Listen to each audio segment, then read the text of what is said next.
സച്ചിന് പേടിയില്ലേ? ഓ, എനിക്ക് മുമ്പ് chicken pox ഒക്കെ വന്നിട്ടുള്ളേ. അതിന്റെ വേദന എന്താണെന്ന് എനിക്ക് നല്ലതുപോലെ അറിയാം. അതുകൊണ്ടേ എനിക്ക് പേടിയൊന്നുമില്ല. ഒരാൾക്കേ 2 തവണ ചിക്കൻ പോക്സ് വരില്ല. ആ ദേ, വേണമെങ്കിൽ ഞാൻ തൻ്റെ കൂടെ ഈ കാട്ടിൽ കിടന്ന് കാണിക്കാം. കിടക്കണോ? അയ്യോ വേണ്ടായേ. ആ എങ്കിലേ താ വാ, എണീച്ചൊന്ന് കിടക്ക്.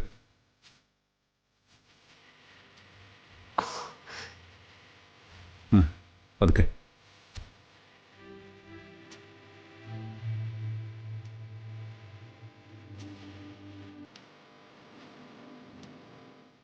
ബുദ്ധിമുട്ട് തന്നെയാണ്. അതൊക്കെ തൻ്റെ കണക്കില് കടമായിട്ട് എഴുതി വെച്ചിട്ടുമുണ്ട്. വീട്ടുമ്പോ പലിശ സഹിതം വീട്ടിയാ മതി. അപ്പോ കണക്കൊക്കെ എഴുതി വെച്ചിട്ടുണ്ടല്ലേ? പിന്നെ വേണ്ടേ? ആറ്റിൽ കളഞ്ഞാലും അളന്ന് കളയണമെന്നല്ലേ പണ്ടുള്ളവർ പറഞ്ഞിട്ടുള്ളത്? അതിലൊന്നും ഒരു കാര്യമില്ല. എന്റെ ജീവിതം തന്നെ സച്ചേട്ടനോട് കടപ്പെട്ടതല്ലേ. ഇല്ലെങ്കിൽ ഞാൻ സച്ചേട്ടന്റെ ഭാര്യയായിട്ട് ഇവിടെ വരില്ലായിരുന്നല്ലോ. ഫ്ലാഷ് ബാക്ക് ഓർക്കാൻ പോകണം താൻ. അത് അത്ര സുഖമുള്ള കാര്യമൊന്നുമല്ല. ഞാൻ അതൊക്കെ എന്നേ മറന്നു.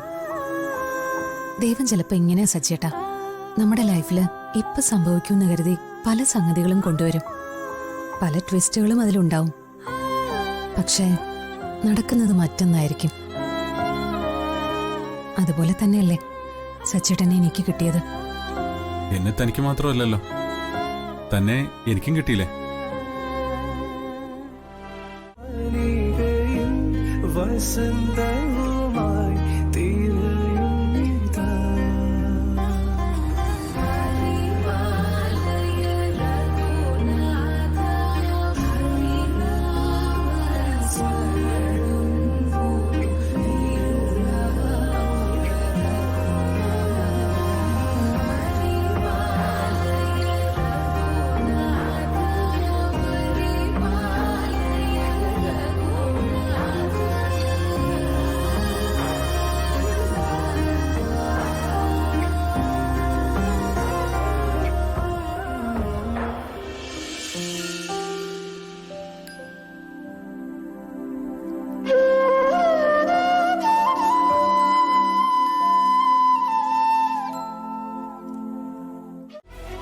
അതുപോലെയല്ല ഇത്.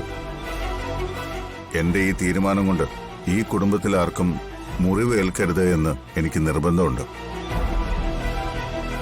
അതുകൊണ്ടാ ഈ കാര്യം ഞാൻ നിങ്ങളോട് ആലോചിക്കുന്നത്. അതിന് അച്ഛൻ ഇതുവരെ കാര്യം പറഞ്ഞില്ലല്ലോ.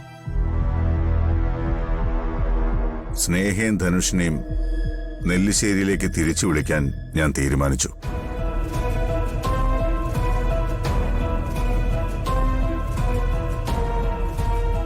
എന്താ ആരും ഒന്നും പറയാത്തെ? എനിക്കിതിന് സമ്മതമല്ല. ഔട്ട് ഹൗസിൽ അവരെ താമസിപ്പിക്കാൻ അനുവദിച്ചു തന്നെ അച്ഛൻ പറഞ്ഞിട്ടാ.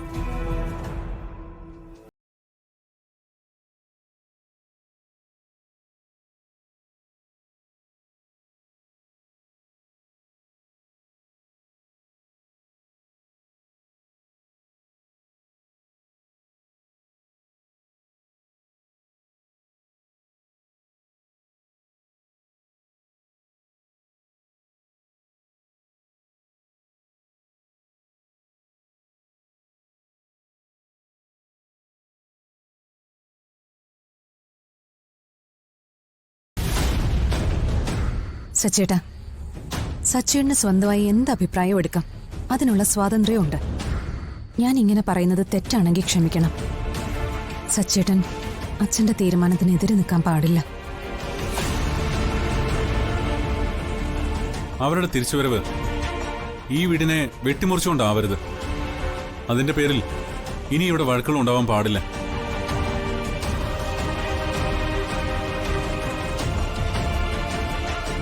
പരസ്പരം യുദ്ധം ചെയ്യാൻ ഇവിടെയുള്ളവരാരും ശത്രുക്കളല്ല. ഇത് നമ്മുടെ കുടുംബമാണ്. കുടുംബത്തിലെ ഒരാൾ തെറ്റ് ചെയ്തു എന്ന് കരുതി അവരെ ഉപേക്ഷിക്കുകയല്ല വേണ്ടത്. സംരക്ഷിച്ച് കൂടെ നിർത്തി ഒരു ജീവിതമുണ്ടാക്കി കൊടുക്കുകയാണ് വേണ്ടത്.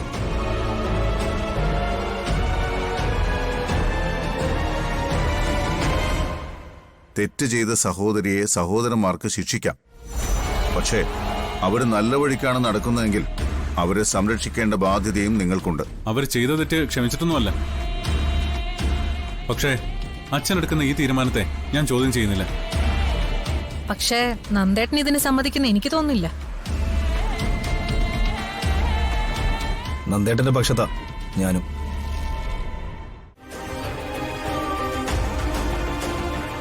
അച്ഛന്റെ തീരുമാനം 100% ശരിയാ. കുടുംബത്തിലുള്ളവര് തമ്മില് എന്നും ശത്രുക്കളായിരിക്കേണ്ട ഒരു കാര്യമില്ല. പരസ്പരം സഹിക്കാനും ക്ഷമിക്കാനും ഒക്കെ എല്ലാവർക്കും കഴിയണം. കുടുംബത്തിലുള്ളവരുടെ കാര്യം അവിടെ നിൽക്കട്ടെ. പക്ഷേ ധനുഷിനെ ഇവിടേക്ക് കയറ്റുന്നതിന് മുമ്പ് നല്ലതുപോലെ ഒന്ന് ആലോചിക്കണം. അവനാള് ശരിയൊന്നുമല്ല. ആ നാളെ ഈ വീട്ടിലെ ഏറ്റവും വലിയ പ്രശ്നം അവനായിട്ട് മാറും. ഇവർക്കെന്താ അവനോട് ഇത്ര വൈരാഗ്യം? ഇവർ തമ്മിൽ എന്തെങ്കിലും പ്രശ്നമുണ്ടോ?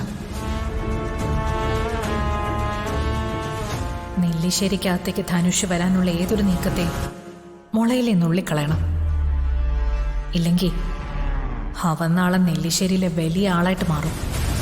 ഇനിയും അവരെ ഔട്ട് ഹൗസിൽ താമസിപ്പിച്ചാൽ നാട്ടുകാരും ബന്ധുക്കളും എല്ലാം നമ്മളെ കുറ്റപ്പെടുത്തും. എല്ലാ മക്കളും അച്ഛൻ ഒരുപോലെയാ.